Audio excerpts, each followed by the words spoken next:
ബിസ്മില്ലാഹിർ റഹ്മാനിർ റഹീം. അൽഹംദുലില്ലാഹി റബ്ബിൽ ആലമീൻ. അസ്സലാത്തു വസ്സലാമു അലാ അഷ്റഫിൽ മുർസലീൻ വഅലാ ആലിഹി വസഹ്ബിഹി അജ്മഈൻ വമൻ തബിഅഹും ബിഇഹ്സാനിൻ ഇലാ യൗമിദ്ദീൻ.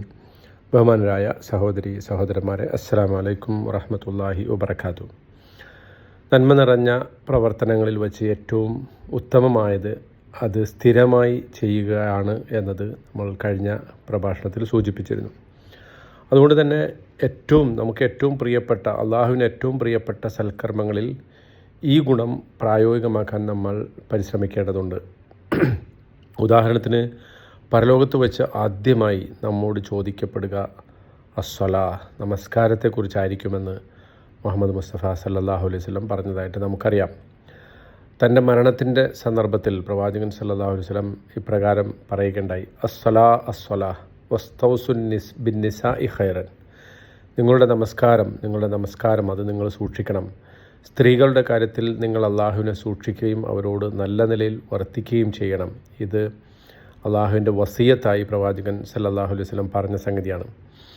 എന്ന് പറഞ്ഞാൽ, വിശ്വാസത്തിൻ്റെ സാക്ഷ്യപത്രത്തിലൂടെ, ഷഹാദത്തിലൂടെ ഒരാൾ ഇസ്ലാമിലേക്ക് കടന്നു കഴിഞ്ഞാൽ ഏറ്റവും പ്രധാനപ്പെട്ട കർമ്മം, അയാൾ ചെയ്യേണ്ടുന്ന ഏറ്റവും പ്രധാനപ്പെട്ട കർമ്മം അത് ഇസ്ലാമിൻ്റെ അടിസ്ഥാന സ്തംഭമായിട്ടുള്ള നമസ്കാരമാണ്. ഈ അടിസ്ഥാന സ്തംഭത്തെ വളരെ കൃത്യതയോടെ നിർവഹിക്കാൻ നബി സല്ലല്ലാഹു അലൈഹി വസല്ലം നമ്മളെ പഠിപ്പിച്ചു. അബ്ദുല്ലാഹിബ്നു മസ്ഊദ് റളിയല്ലാഹു അൻഹുവിൽ നിന്ന് റിപ്പോർട്ട് ചെയ്യപ്പെടുന്ന ഒരു ഹദീസിൽ അദ്ദേഹം പറയുകയാണ്: ഞാൻ പ്രവാചകൻ സല്ലല്ലാഹു അലൈഹി വസല്ലമയോട് ചോദിച്ചു, അയ്യുൽ അമലി അഹബ്ബു ഇലല്ലാഹ്, ഏത് കർമ്മമാണ് അള്ളാഹുവിന് ഏറ്റവും പ്രിയപ്പെട്ടത്? നബി സല്ലല്ലാഹു അലൈഹി വസല്ലം അതിന് മറുപടി നൽകി: അസ്സലാത്തു ലി വഖ്തിഹ, ഓരോ സമയത്തുമുള്ള അതാത് സമയത്തുള്ള നമസ്കാരമാണ് എന്ന് പ്രവാചകൻ സല്ലല്ലാഹു അലൈഹി വസല്ലം മറുപടി പറഞ്ഞു. മറ്റൊരു നിവേദനത്തിൽ നബി സല്ലല്ലാഹു അലൈഹി വസല്ലം അതിനെക്കുറിച്ച് പറഞ്ഞത് അസ്സലാത്തു ലി അവ്വലി വഖ്തിഹ, നമസ്കാരം അതിൻ്റെ തുടക്കത്തിൽ, സമയത്തിൻ്റെ ഏറ്റവും ആദ്യത്തെ സമയത്ത് തന്നെ നിർവഹിക്കുക. ഇതാണ് അള്ളാഹുവിന് ഏറ്റവും ഇഷ്ടപ്പെട്ട പ്രവർത്തനമായിട്ട് നബി സല്ലല്ലാഹു അലൈഹി വസല്ലം പറഞ്ഞത്. കഴിഞ്ഞ പ്രഭാഷണത്തിൽ നമ്മൾ സൂചിപ്പിച്ചതുപോലെ വ്യത്യസ്ത സന്ദർഭങ്ങളിൽ വ്യത്യസ്ത രൂപത്തിൽ ഇത്തരം ചോദ്യങ്ങൾക്ക് പ്രവാചകൻ സല്ലല്ലാഹു അലൈഹി വസല്ലം മറുപടി പറഞ്ഞിട്ടുണ്ട്. ഇപ്പോൾ നമസ്കാരത്തെക്കുറിച്ച് നമ്മൾ പറയുമ്പോൾ അതിൻ്റെ ഒന്നാമത്തെ സമയത്തിലുള്ള, അല്ലെങ്കിൽ കൃത്യമായ സമയത്ത് അത് നിർവഹിക്കുക എന്നത് അള്ളാഹുവിന് ഏറ്റവും പ്രിയപ്പെട്ടതായി നബി സല്ലല്ലാഹു അലൈഹി വസല്ലം വിശദീകരിക്കുന്നുണ്ട്. ഇത് തമ്മിൽ വൈരുദ്ധ്യമില്ല, അതും ഇതുമൊക്കെ അള്ളാഹുവിന് ഇഷ്ടമുള്ളതാണ് എന്നർത്ഥം. നമസ്കാരം അതിൻ്റെ സമയത്ത് നിർവഹിക്കണം, ആദ്യത്തെ സന്ദർഭത്തിൽ തന്നെ അത് ചെയ്യണമെന്ന് കേൾക്കുമ്പോൾ ലളിതമായിട്ട് നമുക്ക് തോന്നാം. പക്ഷേ നമ്മൊന്ന് അല്പനേരം ആലോചിച്ച് നോക്കിയാൽ, ഇപ്പോൾ നോക്കൂ, ഖിയാമുൽ ലൈൽ, തറാവീഹ്, സുന്നത്ത് നമസ്കാരങ്ങൾ തുടങ്ങിയ ഐച്ഛികമായിട്ടുള്ള സുന്നത്തായിട്ടുള്ള കർമ്മങ്ങളെക്കുറിച്ച് നമ്മൾ സംസാരിക്കുമ്പോൾ പലപ്പോഴും നിർബന്ധമായ 5 നേരത്തെ നമസ്കാരത്തെക്കുറിച്ച് നമ്മൾ അത്ര പരിഗണിക്കാത്തതുപോലെ തോന്നും. അതായത് ചിലപ്പോഴൊക്കെ ആളുകൾ തറാവീഹിന് കൃത്യമായി എത്തുമ്പോൾ ഇശായ്ക്കും അസ്റിനും ഒക്കെ വൈകി, അല്ലെങ്കിൽ അത് ഇമാമിനോടൊപ്പം പൂർണ്ണമായി ലഭിക്കാതെയോ അല്ലെങ്കിൽ ആ സമയത്തിൽ നിന്ന് പിന്തിയൊക്കെ നമസ്കരിക്കുന്നത് നമ്മൾ കാണുന്നുണ്ട്, നമുക്കത് സാധാരണ അനുഭവപ്പെടുന്നുണ്ട്. പക്ഷേ അതല്ലെങ്കിൽ ചിലപ്പോൾ ഖിയാമുൽ ലൈൽ ധാരാളമായി നിർവഹിച്ച് സുബഹി നമസ്കാരം ജമാഅത്ത് മിസ്സാകുന്ന, അത് നഷ്ടമാകുന്ന ആളുകളുണ്ട്. അവിടെയൊക്കെ നമ്മൾ ഓർക്കേണ്ട ഏറ്റവും പ്രധാനപ്പെട്ട കാര്യം, നമ്മുടെ നിർബന്ധ കർമ്മങ്ങളെക്കുറിച്ചാണ് ആദ്യം ചോദിക്കപ്പെടുക. നമ്മുടെ മതത്തിലെ ഏറ്റവും പ്രധാനപ്പെട്ട ഭാഗം അതാണ്. അതിൽ 5 നേരത്തെ നമസ്കാരങ്ങൾ കഴിഞ്ഞിട്ടേ ബാക്കി ഏത് നമസ്കാരവും ഉള്ളൂ. അതെത്ര വലിയ തഹജ്ജുദായാലും, എത്ര വലിയ ഖിയാമുൽ ലൈലും, എത്ര വലിയ കുനൂത്തും ഒക്കെയുള്ള നമസ്കാരങ്ങളായാലും, ഫർളാക്കപ്പെട്ട 5 നേരത്തെ നമസ്കാരങ്ങൾ അവ കൃത്യസമയത്ത് നിർവഹിക്കുക, അത് കാത്തു സൂക്ഷിക്കുക, അതിൻ്റെ ഭയഭക്തിയോടുകൂടി ഷർത്തും ഫർളും അതിൻ്റെ റുക്നുകളുമൊക്കെ പാലിച്ചുകൊണ്ട് നിർവഹിക്കുക എന്നതാണ് ഏറ്റവും പ്രധാനം. അത് കഴിഞ്ഞിട്ടാണ്, ആ മുൻഗണന കഴിഞ്ഞിട്ടേ ബാക്കി സുന്നത്ത് നമസ്കാരങ്ങൾ വരുന്നുള്ളൂ എന്നത് നമ്മൾ അടിസ്ഥാനപരമായി മനസ്സിലാക്കണം. നമസ്കാരത്തിൻ്റെ എല്ലാ റുക്നുകളും നമ്മൾ പാലിക്കുന്നുണ്ട് എന്ന് ഉറപ്പുവരുത്തുക വളരെ പ്രധാനമാണ്. അതൊന്നും ഒഴിവാക്കാതെ ശ്രദ്ധിക്കുക. ഇതാണ് അസ്സലാത്തു ലി വഖ്തിഹ എന്ന് പറയുമ്പോൾ ഏറ്റവും പ്രധാനപ്പെട്ട കാര്യം. അള്ളാഹുവിന് ഏറ്റവും ഇഷ്ടപ്പെടുന്ന ഒരു പ്രവർത്തനങ്ങളുടെ കൂട്ടത്തിൽ വളരെ സുപ്രധാനമായ ഒരു പ്രവർത്തനം അതാണ് എന്ന് നമുക്ക് കാണാൻ സാധിക്കും. അതേ സന്ദർഭത്തിൽ രാത്രി നമസ്കാരവും സുന്നത്ത് നമസ്കാരങ്ങളും ഒക്കെ അതിനെക്കുറിച്ച് നമ്മൾ സംസാരിക്കേണ്ടതുണ്ട്. കാരണം അവ നിർബന്ധ നമസ്കാരങ്ങളിലെ കുറവുകൾ അത് നികത്താൻ നമ്മളെ സഹായിക്കുന്ന സംഗതിയാണ്. എന്ന് പറഞ്ഞാൽ നിർബന്ധ നമസ്കാരത്തിൽ നമുക്ക് ശ്രദ്ധ തെറ്റുകയോ അതിൻ്റെ ഏതെങ്കിലും സംഗതികൾ നമുക്ക് വിട്ടുപോവുകയോ അത് പൂർണ്ണമായി നമുക്ക് സമയത്ത് നിർവഹിക്കാൻ സാധിക്കാതെ വരികയോ ഒക്കെ ചെയ്താൽ ആ കുറവുകൾ നികത്താൻ സുന്നത്ത് നമസ്കാരങ്ങൾ കൊണ്ട് സാധിക്കും. അത് സുന്നത്ത് നമസ്കാരങ്ങൾ അതിന് ഉപയുക്തമായ കാര്യമാണ്. പക്ഷേ നിർബന്ധ നമസ്കാരങ്ങളാണ് എല്ലാറ്റിൻ്റെയും കാതൽ, അതിൻ്റെ അടിസ്ഥാനം എന്ന് മനസ്സിലാക്കുക. അതുകൊണ്ടാണ് നബി സല്ലല്ലാഹു അലൈഹി വസല്ലം പറഞ്ഞത്, അന്ത്യനാളിൽ ഒരാളുടെ നിർബന്ധ നമസ്കാരങ്ങളിൽ എന്തെങ്കിലും കുറവുകൾ കണ്ടാൽ അള്ളാഹു ചോദിക്കും, അവന് വല്ല സുന്നത്ത് നമസ്കാരങ്ങളും ഉണ്ടോ?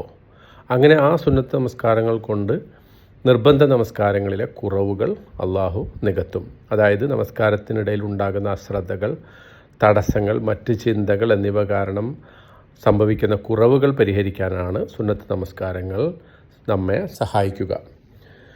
നമസ്കാരം അതിൻ്റെ സമയത്തിൻ്റെ തുടക്കത്തിൽ നിർവഹിക്കുന്നതിനെക്കുറിച്ച് നമ്മളൊന്ന് ആലോചിച്ച് നോക്കുക. എന്തുകൊണ്ടാണ് അത് അള്ളാഹുവിന് ഇത്രയധികം പ്രിയപ്പെട്ടതാകുന്നത്? വാസ്തവത്തിൽ ഇശാ നമസ്കാരം ഒഴികെയുള്ള എല്ലാ നമസ്കാരങ്ങളുടെയും കാര്യത്തിൽ ഇതാണ് നിയമം. ഇശാ നമസ്കാരം ഒരല്പം വൈകിക്കുന്നതാണ് ഉത്തമം എന്ന് പറയപ്പെട്ടിട്ടുണ്ട്. പക്ഷേ വൈകിപ്പിക്കുമ്പോൾ അതിൽ നമ്മൾ അശ്രദ്ധ വരികയോ അല്ലെങ്കിൽ ഉറങ്ങിപ്പോവുകയോ ചെയ്യുമെന്ന് നമുക്ക് ഭയമുണ്ടെങ്കിൽ നമ്മളത് കൃത്യമായി ഒന്നാമത്തെ സമയത്തിൽ തന്നെ അതും നമസ്കരിക്കുന്നതാണ് ഉത്തമം. അപ്പോൾ സമയത്തിൻ്റെ തുടക്കത്തിൽ തന്നെ നമസ്കരിക്കുന്നത് എന്തുകൊണ്ട് ഇത്ര പ്രത്യേകതയുള്ളതാകുന്നു? അതാണ് നമ്മൾ ചിന്തിക്കേണ്ട ഏറ്റവും പ്രധാനപ്പെട്ട വിഷയം. ഇപ്പോൾ ഹയ്യാല സ്വലാ ഹയ്യാലൽ ഫലാ, നമസ്കാരത്തിലേക്ക് വരൂ, വിജയത്തിലേക്ക് വരൂ എന്ന് കേൾക്കുമ്പോൾ തന്നെ നാം അള്ളാഹുവിലേക്ക് പോകാൻ എത്രമാത്രം ആകാംക്ഷയുള്ളവരാണ് എന്നത് കാണിക്കുന്നു. അതായത് ബാങ്ക് കേൾക്കുമ്പോൾ തന്നെ നമുക്ക് പള്ളിയിലേക്ക് പോകാൻ തോന്നുമ്പോൾ അതിൽ നമ്മുടെ നമസ്കാരത്തിലുള്ള ശ്രദ്ധ അതിലുണ്ട് എന്നതാണ് അത് തെളിയിക്കുന്നത്. ഇമാം ഇബ്നുൽ ഖയ്യിം റഹ്മത്തുള്ളാഹി അലൈഹി അദ്ദേഹം പറഞ്ഞ മനോഹരമായൊരു വാചകമുണ്ട്. അതായത് നിങ്ങൾ ബിഖൽബിൻ മുഷ്താഖ്, അള്ളാഹുവിലേക്ക് നിങ്ങൾ വരേണ്ടത് ബിഖൽബിൻ മുഷ്താഖ് എന്നാണ്. ഒരു കൊതിയുള്ള ഹൃദയവുമായിട്ട്, അള്ളാഹുവിനെ കണ്ടുമുട്ടാനായിട്ട് കൊതിയുള്ള ഒരു ഹൃദയവുമായിട്ട് നിങ്ങൾ അള്ളാഹുവിലേക്ക് വരണം. നബി സല്ലല്ലാഹു അലൈഹി വസല്ലം ബിലാൽ ബിൻ റബാഹ് റളിയല്ലാഹു അൻഹുവിനോട് ഇഖാമത്ത് കൊടുക്കാൻ പറയുന്ന വാക്കാണ് അരിഹ്നാ ബിഹാ യാ ബിലാൽ, നമസ്കാരം കൊണ്ട് നമുക്ക് ആശ്വാസം നൽകൂ ബിലാൽ എന്ന് പ്രവാചകൻ സല്ലല്ലാഹു അലൈഹി വസല്ലം പറയാറുണ്ടായിരുന്നു. അതുപോലെ തന്നെ ഇന്നമാ ജുഇലത്തി സ്വലാത്തു ഖുറത്ത് ഐൻ, അല്ലെങ്കിൽ എൻ്റെ ഖുറത്ത് ഐൻ, കൺകുളിർമ എന്ന് പറയുന്നത് അത് നമസ്കാരത്തിലാണ് എന്ന് നബി സല്ലല്ലാഹു അലൈഹി വസല്ലം പറയാറുണ്ടായിരുന്നു. ജീവിതത്തിൽ നമസ്കാരത്തിന് മുൻഗണന നൽകുന്നത് നാം അള്ളാഹുവിന് മുൻഗണന നൽകുന്നു എന്നതിൻ്റെ തെളിവാണ്. ഇപ്പോൾ ചില സന്ദർഭങ്ങളിൽ നമസ്കാരം നമുക്ക് അതിൻ്റെ സമയത്തിനുള്ളിൽ തന്നെ, ആ കൃത്യമായ സമയത്തിനുള്ളിൽ തന്നെ പക്ഷെ അല്പം വൈകിപ്പിക്കാൻ കാരണമാകുന്ന സാഹചര്യങ്ങളുണ്ടാകാം. ഉദാഹരണത്തിന് ജോലി, വളരെ അത്യാവശ്യമായിട്ട് നമുക്ക് നിർവഹിക്കേണ്ട ജോലികൾ, പഠനം, യാത്ര തുടങ്ങിയ സന്ദർഭം. അത്തരം സാഹചര്യങ്ങളെക്കുറിച്ച് അള്ളാഹുവിന് നന്നായിട്ടറിയാം. അതുകൊണ്ടാണ് യാത്രയിലായിരിക്കുമ്പോൾ നമുക്ക് നമസ്കാരങ്ങൾ ചേർത്ത് നമസ്കരിക്കാൻ, ആക്കി നമസ്കരിക്കാൻ അനുവാദം നൽകിയത്. എന്നാൽ അതല്ലാത്ത സന്ദർഭങ്ങളിൽ, നമ്മുടെ സാധാരണ ജീവിതചര്യയിൽ നമസ്കാര സമയം തുടങ്ങിക്കഴിഞ്ഞാൽ എത്ര വേഗത്തിൽ നമ്മളത് നിർവഹിക്കുന്നുണ്ട്. ദിവസാവസാനം നോക്കിയാൽ നമ്മൾ 5 നേരത്തെ നമസ്കാരം തന്നെയാണ് നിർവഹിച്ചിട്ടുണ്ടാവുക. പക്ഷേ അത് നമ്മുടെ മനോഭാവത്തെയാണ് സൂചിപ്പിക്കുന്നത്. അതായത് ചിലർ അടുത്ത നമസ്കാരത്തിന് 5 മിനിറ്റ് ബാക്കിയുള്ളപ്പോൾ മാത്രം നമസ്കരിക്കുന്നു. മറ്റു ചിലർ സമയം തുടങ്ങിയ ഉടനെ തന്നെ അത് നിർവഹിക്കുന്നു. രണ്ടു കൂട്ടരും ഒരേ 5 നേരത്തെ നമസ്കാരങ്ങൾ തന്നെയാണ് നിർവഹിക്കുന്നത്. എന്നാൽ അള്ളാഹുവുമായിട്ടുള്ള അവരുടെ ബന്ധത്തിലെ മനോഭാവം വ്യത്യസ്തമാണ്. ആദ്യം പറഞ്ഞ ആൾ, അതായത് 5 മിനിറ്റ് മാത്രം ബാക്കിയുള്ളപ്പോൾ നമസ്കരിക്കുന്ന ആൾക്ക് അള്ളാഹുവിനോടുള്ള ബന്ധത്തിൽ കാര്യമായ കുറവുണ്ട് എന്ന് നമുക്ക് മനസ്സിലാക്കാൻ പറ്റും. അതേസമയം ബാങ്ക് കേൾക്കുമ്പോൾ തന്നെ പള്ളിയിലേക്ക് തിരിക്കുന്ന ആളുകൾ അവരെ സംബന്ധിച്ചിടത്തോളം അള്ളാഹുവുമായിട്ടുള്ള ബന്ധത്തിൻ്റെ കാര്യത്തിൽ അവർ കൂടുതൽ ശ്രദ്ധ പുലർത്തുന്നു എന്നതാണ് വ്യത്യാസം. കാപട്യമുള്ളവരെക്കുറിച്ച് അള്ളാഹു പരിശുദ്ധ ഖുർആനിൽ പറയുന്നുണ്ട്, വൈദാ ഖാമു ഇല സ്വലാത്തി ഖാമു കുസാല, നിഫാഖുള്ള ആളുകൾ, അവർ നമസ്കാരത്തിന് നിൽക്കുമ്പോൾ മടിയന്മാരായിക്കൊണ്ടാണ് നിൽക്കുന്നത്. അവർക്കത് ചെയ്യാൻ താല്പര്യമില്ല, അത് വല്ലാതെ വൈകിപ്പിക്കുന്നു. മുൻകാല സമൂഹങ്ങളെക്കുറിച്ച് സൂറത്ത് മറിയമിൽ അള്ളാഹു സുബ്ഹാനഹു വ തആല ഇങ്ങനെ പറയുന്നുണ്ട്, ഫഖലഫ മിൻ ബഅദിഹിം ഖൽഫുൻ അളാഉസ് സ്വലാത്ത്, അതായത് ധാരാളം പ്രവാചകന്മാരെ എണ്ണി പറഞ്ഞതിന് ശേഷം പിന്നീട് വന്നൊരു തലമുറയെക്കുറിച്ച് പറയുകയാണ്. പിന്നീട് അവർക്ക് ശേഷം ഒരു തലമുറ വന്നു, അവർ നമസ്കാരം പാഴാക്കിക്കളഞ്ഞു. വത്തബഉ ഷഹവാത്ത്, എന്നിട്ട് അവർ സ്വന്തം ഇച്ഛകളെ പിൻപറ്റുകയും ചെയ്തു. ഇതുമൂലം അവർക്ക് ഫസയൽഖൗന ഗയ്യ, അവർക്ക് ശിക്ഷ അനുഭവിക്കേണ്ടി വരും എന്ന് പറയുന്നുണ്ട്. ഉമർ ഇബ്നുൽ ഖത്താബ് റളിയല്ലാഹു അൻഹു ഇതിനെക്കുറിച്ച് വിശദീകരിച്ചുകൊണ്ട് പറഞ്ഞു, അളാഉസ് സലാത്ത്, അവർ നമസ്കാരം പാഴാക്കി എന്നതുകൊണ്ട് ഉദ്ദേശിക്കുന്നത് നമസ്കാരത്തെ അതിൻ്റെ അനുവദനീയമായ സമയം കഴിഞ്ഞ് വൈകിപ്പിച്ചു എന്നതാണ്. ഉദാഹരണത്തിന് അസർ നമസ്കാരം മഗ്രിബിൻ്റെ സമയത്ത് നിർവഹിക്കുക. അങ്ങനെ ചില ആളുകളെ കാണാൻ പറ്റും. എല്ലാ നേരത്തെ 5 നേരത്തെ നമസ്കാരം കൂടി ഒറ്റ സമയത്ത് ഖളാ ആക്കി നമസ്കരിക്കുക. അങ്ങനെ ഒരു സംഗതി നമസ്കാരത്തോട് ചെയ്യുന്ന അനീതിയാണ്, അല്ലെങ്കിൽ അളാഉസ് സലാത്ത്, ഇളാഅത്തുസ് സലാത്ത്, നമസ്കാരത്തെ പാഴാക്കുന്നതിന് തുല്യമാണ് എന്നതാണ് ഉമർ ബിൻ ഖത്താബ് റളിയല്ലാഹു അൻഹു അതിന് കൊടുത്ത വിശദീകരണം. നമ്മൾ സ്ഥിരമായി നമസ്കാരം വൈകിപ്പിച്ചാൽ ക്രമേണ അത് നമസ്കാരം പൂർണ്ണമായും നഷ്ടപ്പെടുന്നതിലേക്ക് നയിക്കും. കാരണം അതൊരു സ്വാഭാവികമായ തകർച്ചയാണ്. കാരണം നമ്മൾ വൈകുന്നോറും പിന്നീട് അതൊരു ഭാരമായിട്ട് മാറുകയും അവസാനം അത് ഉപേക്ഷിക്കുന്നതിലേക്ക് അത് എത്തുകയും ചെയ്യും.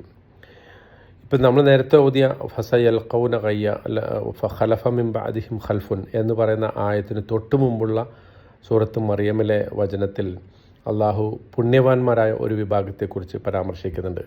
അവരുടെ പ്രത്യേകതയായിട്ട് അള്ളാഹു പറയുന്നത്, പരമകാരുണികനായ അള്ളാഹുവിൻ്റെ വചനങ്ങൾ കേൾക്കുമ്പോൾ ഖറു സുജ്ജദൻ വ ബുക്കിയ, കരഞ്ഞുകൊണ്ട് സാഷ്ടാംഗം പ്രണമിക്കുന്നവരായിട്ട് അവർ വീടുമായിരുന്നു എന്ന് പറയുന്നുണ്ട്. ഉമർ ഇബ്നുൽ ഖത്താബ് റളിയല്ലാഹു അൻഹു അതിനെ മനോഹരമായി വിശദീകരിച്ചുകൊണ്ട് അദ്ദേഹം പറഞ്ഞു, അള്ളാഹു ഇവിടെ നീതിമാന്മാരെക്കുറിച്ച് പറയുമ്പോൾ അവർക്ക് ഖുളൂ ഉണ്ടായിരുന്നു എന്ന് പറയുന്നുണ്ട്. അതായത് ഖുളൂ എന്ന് പറഞ്ഞാൽ ശാരീരികമായ വിനയമാണ്.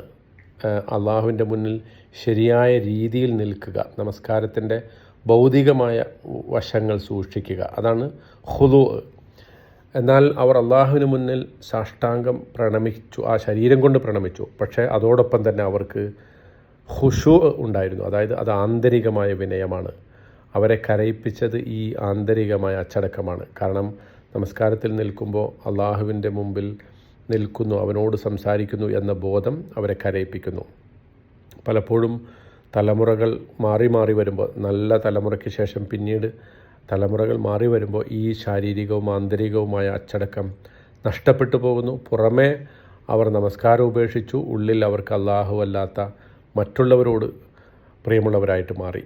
ഇമാം ഇബ്നുൽ ഖയ്യിം നമസ്കാരത്തെക്കുറിച്ച് വളരെ ശക്തമായൊരു കാര്യം എഴുതിയിട്ടുണ്ട്. അദ്ദേഹം എഴുതുകയാണ്, ഇദാ ദഖല അബ്ദുല്ലാഹി അസ്സലാ സുമ്മൽ തഫത്ത്, അള്ളാഹുവിൻ്റെ ഒരു അടിമ നമസ്കാരത്തിൽ പ്രവേശിക്കുകയും പിന്നീട് തിരിഞ്ഞു കളയുകയും ചെയ്യുക. തിരിഞ്ഞു കളയുക എന്ന് പറഞ്ഞാൽ ശാരീരികമായി തിരിയല്ല, മറിച്ച് മനസ്സുകൊണ്ട് വേറെ എവിടേക്കോ പോകുമ്പോൾ അള്ളാഹു ചോദിക്കും, യാ അബ്ദി ഇലാ ഐന ഖൈറം മിന്നി, എൻ്റെ അടിമേ, എന്നേക്കാൾ ഉത്തമമായ മറ്റേത് കാര്യത്തിലേക്കാണ് നീ തിരിയുന്നത്? അതായത് എന്നേക്കാൾ നല്ലതു വല്ലതും നീ കണ്ടെത്തിയോ? എന്നേക്കാൾ അർഹനായ മറ്റാരെങ്കിലും ഉണ്ടോ? ഇതാണ് അള്ളാഹു ചോദിക്കുന്നത്. അതുകൊണ്ട് നമ്മൾ അടിസ്ഥാന കാര്യങ്ങളിൽ നിന്ന് തുടങ്ങേണ്ടതുണ്ട്. 5 നേരത്തെ നമസ്കാരം കൃത്യസമയത്ത് നിർവഹിക്കാനും, നമസ്കാര സമയം തുടങ്ങുമ്പോൾ തന്നെ അത് നിർവഹിക്കാനും, അത് അങ്ങനെ ഒരു ശീലമാക്കാനും നമ്മൾ ശ്രമിക്കണം. അള്ളാഹുവിങ്കൽ അനുഗ്രഹീതമായ ഒരു കാര്യമാണ്. നബി സല്ലല്ലാഹു അലൈഹി വസല്ലം പറയുന്നുണ്ട്, 5 നേരത്തെ നമസ്കാരം കൃത്യസമയത്ത് നിർവഹിക്കുകയും അവയിൽ യാതൊന്നും കുറവ് വരുത്താതിരിക്കുകയും ചെയ്യുന്നവന് അള്ളാഹു സ്വർഗത്തിൽ പ്രവേശനം നൽകുമെന്ന് വാഗ്ദാനം ചെയ്തിരിക്കുന്നു. നമ്മുടെ നമസ്കാരങ്ങളിൽ കൃത്യനിഷ്ഠമുള്ളവരാകാനും സ്വർഗത്തിൽ പ്രവേശിപ്പിക്കുവാനും നമ്മുടെ കുറവുകൾ പുറത്തു തരാനും അള്ളാഹുവിനെ ഇഷ്ടപ്പെടുന്നവരുടെ കൂട്ടത്തിൽ നമ്മൾ ഉൾപ്പെടുത്താനും നമ്മൾ പ്രാർത്ഥിക്കുക. അള്ളാഹു സുബ്ഹാനഹു തആല അതിന് നമുക്ക് തൗഫീഖ് നൽകി അനുഗ്രഹിക്കുമാറാകട്ടെ. വാഖിർ ദഅവാന അനിൽ ഹംദുലില്ലാഹി റബ്ബിൽ ആലമീൻ. അസ്സലാമു അലൈക്കും വറഹ്മത്തുള്ളാഹി വബറകാതുഹു.